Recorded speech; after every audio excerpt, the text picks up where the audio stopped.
Bismillahirrahmanirrahim. Assalamualaikum warahmatullahi wabarakatuh. Baik, terlebih dahulu perkenalkan, nama saya Putri Azizah Wiananda dengan NIM 19329122.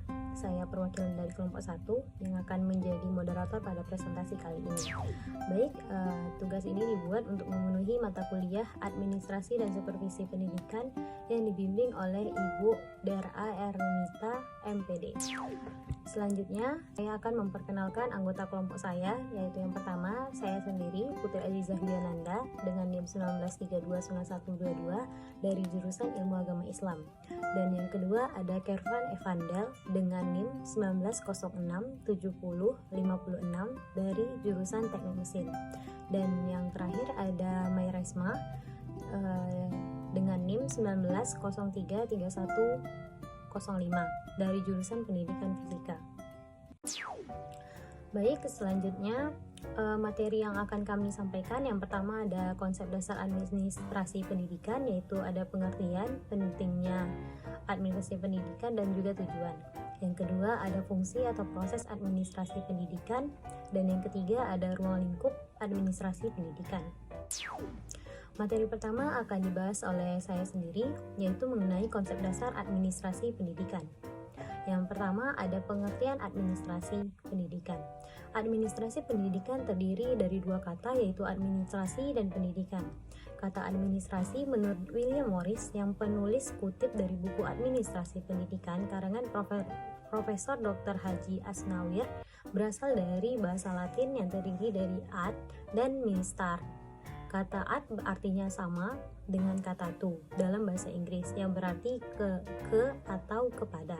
Sedangkan kata ministrar yang dalam bahasa Inggris adalah serve, yang berarti melayani, membantu atau mengarahkan. Kegiatan administrasi pendidikan merupakan usaha pengendalian rangkaian kegiatan kependidikan yang terarah pada pencapaian tujuan pendidikan yang hendak dicapai oleh kelompok kerjasama yang menyelenggarakan usaha kependidikan tersebut. Selanjutnya, pengertian administrasi oleh para ahli. Menurut Dr. Andes Muhammad Ngalim Purwanto, administrasi pendidikan adalah segenap proses pengarahan dan pengintegrasian segala sesuatu, baik personel, spiritual, dan material yang bersangkut paut dengan pencapaian tujuan pendidikan. Menurut Hadari Nawawi, administrasi pendidikan adalah rangkaian kegiatan atau seluruh proses pengendalian usaha kerjasama sejumlah orang untuk mencapai tujuan pendidikan secara berencana dan sistematis yang diselenggarakan di lingkungan tertentu, terutama berupa lembaga pendidikan. Selanjutnya, Departemen Pendidikan dan Kebudayaan Republik Indonesia juga menyebutkan bahwa pengertian administrasi pendidikan adalah suatu proses keseluruhan kegiatan bersama dalam bidang pendidikan yang meliputi perencanaan, pengorganisasian, pengarahan, pengkoordinasian, pengawasan, pengarahan, pembiayaan, dan pelaporan dengan menggunakan atau memanfaatkan fasilitas yang tersedia, baik personel, material, maupun spiritual untuk mencapai tujuan pendidikan secara efektif dan efisien. Dan yang terakhir ada menurut Engkoswa, administrasi pendidikan adalah ilmu yang mempelajari penataan sumber daya untuk mencapai tujuan pendidikan. Jadi dapat disimpulkan administrasi pendidikan ini adalah suatu pengelolaan mengenai pendidikan untuk mencapai tujuan pendidikan tersebut. Pembahasan yang kedua yaitu mengenai pentingnya administrasi pendidikan. Ada dua, yaitu menurut Ahmad Sabari dan juga menurut Profesor Dr. Haji Asnawir. Pertama, kita akan membahas yang menurut Ahmad Sabari, yaitu ada 4 poin. Yang pertama, dapat mengetahui dan menyadari akan tugas-tugas dan kewenangan yang mesti dipikulnya, serta mengetahui bagaimana cara-cara melaksanakan tugas-tugas dan kewenangan masing-masing. Dan yang kedua, dapat menghindarkan kesalahan-kesalahan kerja atau overlapping kerja atau tugas.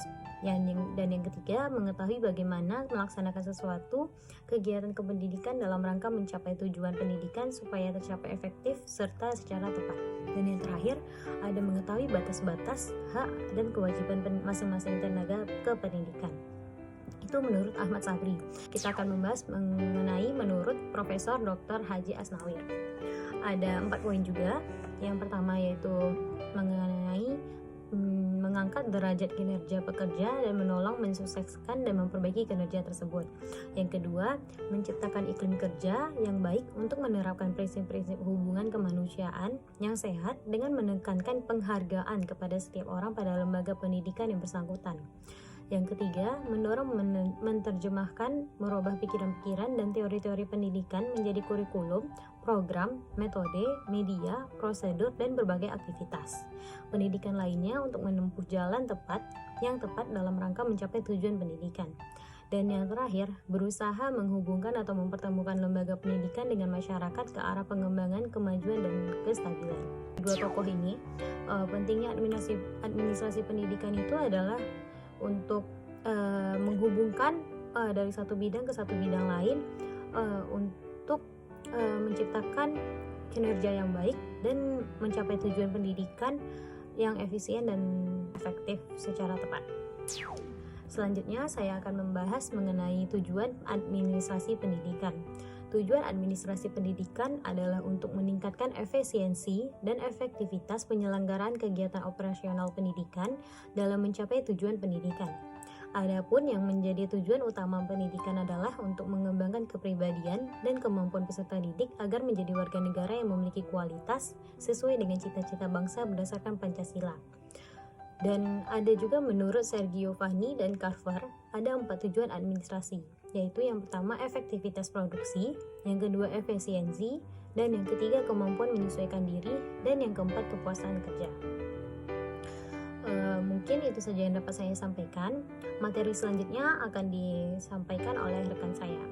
Terima kasih. Baiklah, perkenalkan saya Mai Resma dengan NIM 19033-105.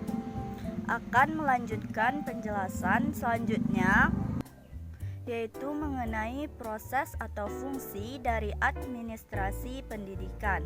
Fungsi atau proses dari administrasi pendidikan terdiri dari yang pertama yaitu perencanaan, selanjutnya penilaian, lalu penganggaran, kepegawaian, pengawasan, komunikasi, koordinasi, dan pengorganisasian. Saya akan mencoba menjelaskan satu persatu. Yang pertama yaitu mengenai perencanaan, atau seringkali kita sebut dengan planning. Fungsi dari perencanaan pendidikan merupakan fungsi yang sangat penting dari administrasi, karena fungsi ini memang berperan banyak dalam hal memberi petunjuk pada pelaksanaan pendidikan, acuan untuk memonitor kemajuan dan pelaksanaan program pendidikan, kriteria dalam penilaian untuk mengetahui ada tidaknya hambatan atau bahkan penyimpangan dan dapat menjadi media inovasi. Dalam fungsi terkandung kegiatan menetapkan tujuan, pengambil keputusan, mengadakan peramalan atau perkiraan, dan memprakarsai strategi pelaksanaan. Lalu dapat dinyatakan perencanaan adalah menetapkan terlebih dahulu tujuan yang akan dicapai dan alat atau sarana untuk mencapai tujuan yang telah ditetapkan itu. Di dalam setiap perencanaan ada 2 faktor yang harus diperhatikan, yaitu yang pertama faktor tujuan dan faktor sarana, baik sarana, personal ataupun material. Langkah-langkah perencanaan meliputi hal-hal sebagai berikut, yaitu yang pertama menentukan dan merumuskan tujuan yang hendak dicapai. Yang kedua, meneliti masalah-masalah atau pekerjaan-pekerjaan yang akan dilakukan. Yang ketiga, mengumpulkan data dan informasi yang diperlukan. Yang keempat, menentukan tahap dan rangkaian tindakan. Yang kelima, merumuskan bagaimana masalah-masalah itu akan dipecahkan dan bagaimana pekerjaan-pekerjaan itu akan diselesaikan. Dalam penyusunan perencanaan, ada syarat-syarat berikut yang perlu diperhatikan, yaitu yang pertama, syarat perencanaan harus didasarkan atas tujuan yang jelas. Yang kedua, yaitu bersifat sederhana, realistis, dan praktis. Lalu yang ketiga yaitu terinci, memuat segala uraian serta mengklasifikasi kegiatan dan rangkaian tindakan sehingga mudah dipedomani dan dijalankan. Yang keempat yaitu memiliki fleksibilitas sehingga mudah disesuaikan dengan kebutuhan serta kondisi dan sewaktu-waktu. Yang kelima yaitu terdapat perimbangan antara bermacam-macam bidang yang akan digarap dalam perencanaan itu menurut urgensi masing-masing. Yang keenam, diusahakan adanya penghematan tenaga, biaya, dan waktu serta kemungkinan dan penggunaan sumber-sumber daya dan dana yang tersedia dengan sebaik-baiknya. Yang ketujuh yaitu diusahakan agar sedapat mungkin tidak terjadi adanya duplikasi pelaksanaan. Perencanaan atau planning adalah aktivitas memikirkan dan memilih rangkaian tindakan-tindakan yang tertuju pada tercapainya maksud-maksud dan tujuan pendidikan. Yang kedua yaitu pengorganisasian atau organizing. Fungsi administrasi yang kedua adalah pengorganisasian, yang berarti upaya pembina dan memapankan hubungan antara kegiatan dan faktor fisik yang harus dilakukan dan diperlukan, mengkoordinasikan sumber yang ada, pimpinan mendesain struktur formal bagi tugas dan hubungan kewenangan yang akan menjamin efektivitas dalam pencapaian tujuan. Pengorganisasian merupakan aktivitas menyusun dan membentuk hubungan kerja antara orang-orang sehingga terwujud satu kesatuan usaha dalam mencapai tujuan-tujuan yang telah ditetapkan. Di dalam pengorganisasian terdapat adanya pembagian tugas-tugas, wewenang, dan tanggung jawab secara terinci menurut bidang-bidang dan bagian-bagian, sehingga terciptalah hubungan-hubungan kerjasama yang harmonis dan lancar menuju pencapaian tujuan yang telah ditetapkan.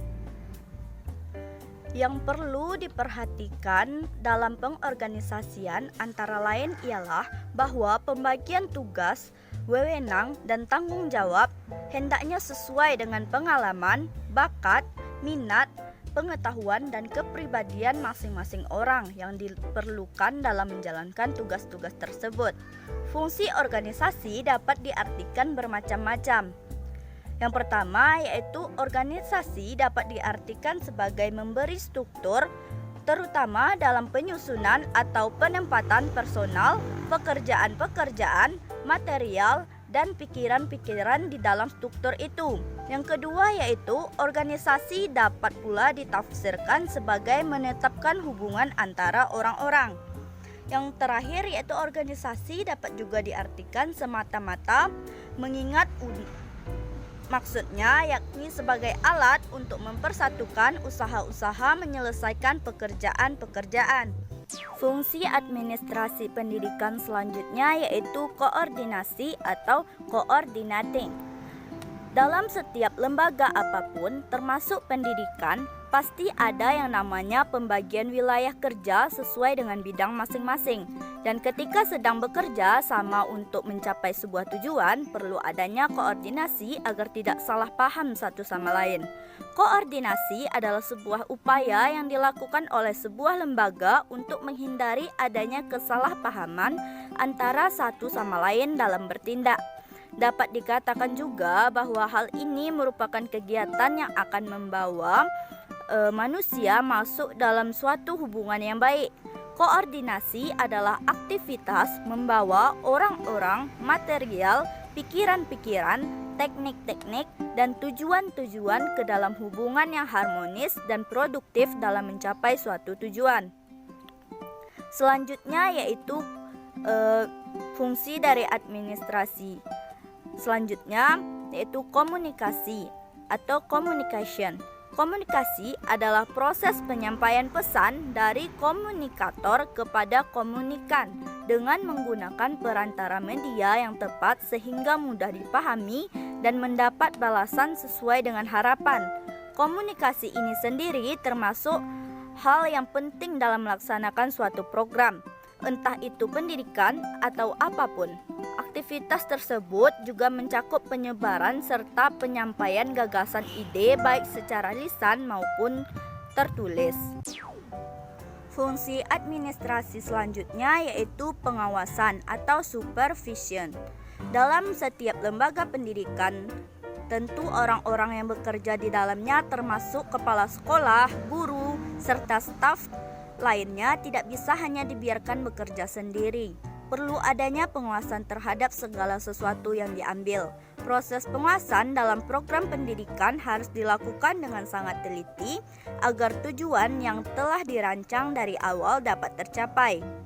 Ataupun lembaga supervisi sebagai fungsi administrasi pendidikan berarti aktivitas-aktivitas untuk menentukan kondisi atau syarat yang esensial yang akan menjamin tercapainya tujuan-tujuan pendidikan.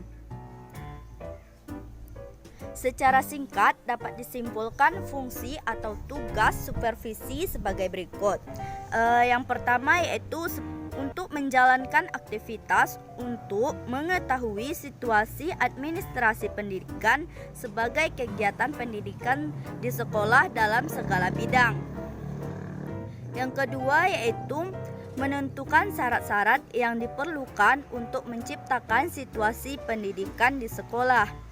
Yang ketiga yaitu untuk menjalankan aktivitas untuk mempertinggi hasil dan untuk menghilangkan hambatan-hambatan. Yang keempat yaitu untuk memperkecil adanya tindakan manipulatif dari setiap anggota organisasi ataupun lembaga. Fungsi administrasi pendidikan selanjutnya yaitu kepegawaian atau staf. Sistem kepegawaian tentu tidak hanya ada dalam sebuah lembaga pendidikan, melainkan di semua tempat. Karena dengan adanya pembentukan sistem ini, seluruh kegiatan yang akan atau sedang dilakukan akan menjadi lebih mudah sesuai bidang masing-masing.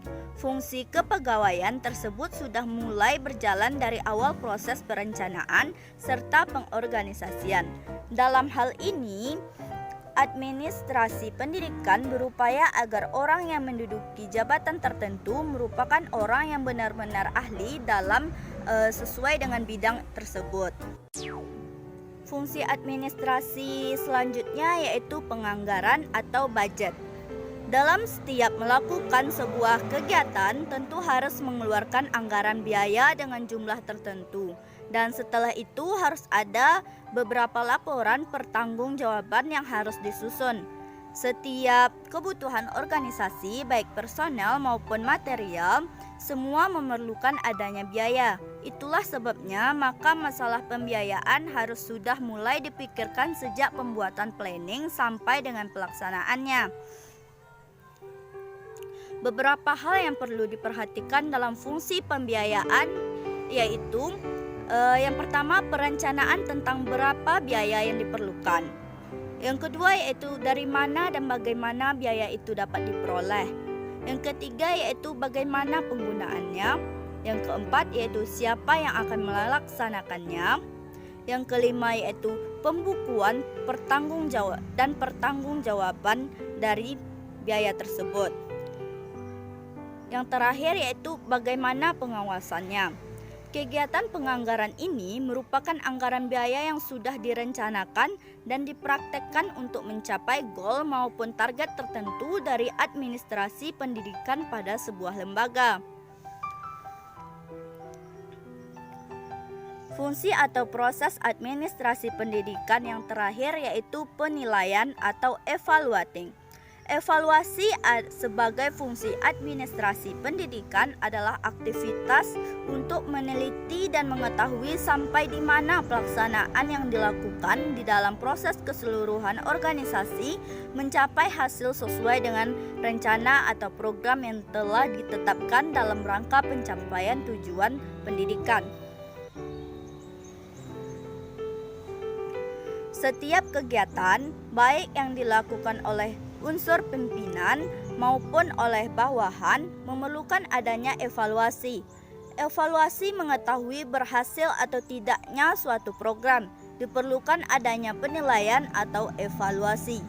Tiap penilaian berpegangan pada perencanaan tujuan yang hendak dicapainya. Atau dengan kata lain, setiap tujuan merupakan kriteria penilaian. Oleh karena itu, penilaian terhadap pekerjaan seseorang guru dalam usaha mendidik dan mengajar murid-muridnya tidak dapat disamakan dengan penilaian terhadap pekerjaan tukang menjahit dalam membuat pakaian langganannya atau pekerjaan arsitek dalam membangun. Hal itu jelas saja berbeda. Guru akan mendidik seorang manusia atau yang sudah memiliki pola pikir sebelumnya, sedangkan pekerjaan yang lainnya seperti tukang jahit yaitu hanya mengolah bahan atau benda mati. Hal itu tidak bisa disamakan. Nah, itulah penjelasan dari saya mengenai fungsi atau proses dari administrasi pendidikan. Assalamualaikum warahmatullahi wabarakatuh. Nama saya Kevin Pandal, NIM 19067056 dari Prodi Pendidikan Teknik Mesin. Baiklah, saya akan melanjutkan presentasi dari kelompok kami, yaitu ruang lingkup administrasi pendidikan. Di ruang lingkup administrasi pendidikan ini, di dalamnya ada mencakup 5 bidang. Yang pertama, bidang tata usaha sekolah. Yang kedua, bidang personalia guru. Yang ketiga, bidang personalia murid. Yang keempat, bidang pengawas. Dan yang kelima, yaitunya bidang pelaksana dan pengawas kurikulum. Dan untuk yang pertama, yaitu bidang tata usaha sekolah. Di bidang tata usaha sekolah ini juga terdiri dari beberapa hal. Yang pertama, organisasi dan struktur tata usaha sekolah. Yang kedua, mengenai anggaran pembelanjaan sekolah. Yang ketiga, mengenai pegawai atau personalia sekolah. Yang keempat, mengenai pembukuan dan keuangan. Yang kelima, yaitunya surat menyurat.